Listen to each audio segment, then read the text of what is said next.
Jerry Duggan and Juan Frigeri take Iron Man to rock bottom as the hero battles new threats to both his personal life and to those around him.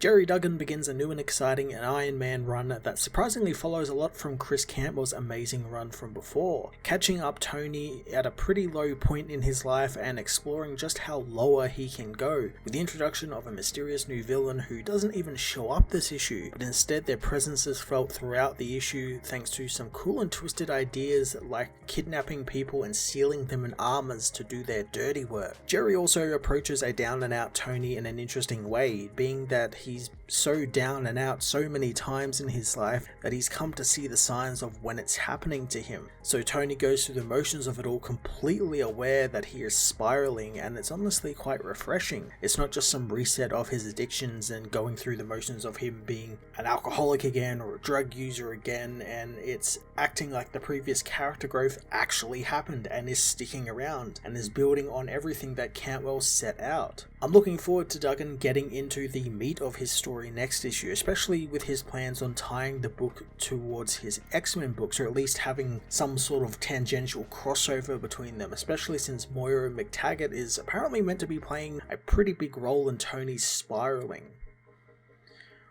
Juan Frigeri joins the book and gives us a bit of a greatest hits of Iron Man before settling into his character-focused artwork. While his drawing is a pretty classic Iron Man armor, is no special armor as of yet in the book, I do love the added details of scarring the armor's faceplate and the upper body. It adds a little bit of character to it and really gives it a great worn-in feel, helping to visually reflect Tony's own attitude and mindset at the time.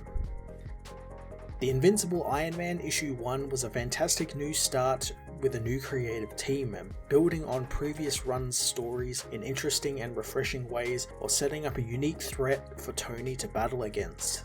I'm going to give this issue a 9 out of 10.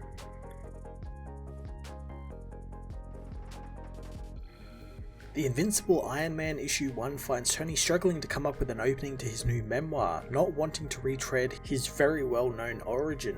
He does, however, find himself wanting to talk more about his substance abuse problems, finding that he started doing it out of boredom, since creating things like he does means spending a lot of time alone. He remembers all the places he's lived both on and off Earth and the company he lost, but he knows Iron Man is still an Avenger and he'll keep getting the bruises. He knows despite all of the fun he had, his idea of fun has changed with his age, and now he finds fun in his lab with his friends, finding joy in listening to Riri Williams and her ideas, and as well as spending what was left of his fortune to buy up all of the dangerous weapons Source Control was pumping into the black market. Tony soon attends the Hellfire Gala, casually sniping at Fei Long and his forced invasion of Arakko, which Emma Frost isn't too happy about. Fei Long reminds Tony that he and the Avengers abandoned the world, which is a betrayal to their race. Tony returns to his little basement workshop in the brownstone, tinkering away at his own armor left, the Mark 70. He knows he does have another armor that he keeps hidden but refuses to elaborate on it when suddenly his suit's arc reactor explodes, destroying the entire building. Tony manages to barely survive, tended to by EMTs as he sees that one of his neighbors wasn't so lucky and was killed in the explosion. Tony briefly wonders who they were but stops himself, since what would it matter since he never knew them anyway. Later at the hospital, Riri and Rhodey vow to help fix Tony, but Captain America knows he's just playing possum and is actually awake. Tony knows that it wasn't an accident as something corrupted his arc reactor just before the explosion, but James and Riri say they have investigated and found nothing. Tony hopes that they are both wrong, otherwise there is someone out there who is smarter than they are. James thinks that it was just a mistake with the reactor, and Riri knows that if it was a mistake, then it was also a mistake that Tony was living in a residential area. James thinks that Tony should come live with him, but as usual, Tony pushes his friends away, paying for the funeral of the woman who died in the building, vowing to avenge her. Tony goes to see his attorney She-Hulk, going against her counsel and demanding that all of the people who lived in the building or who owned apartments in the building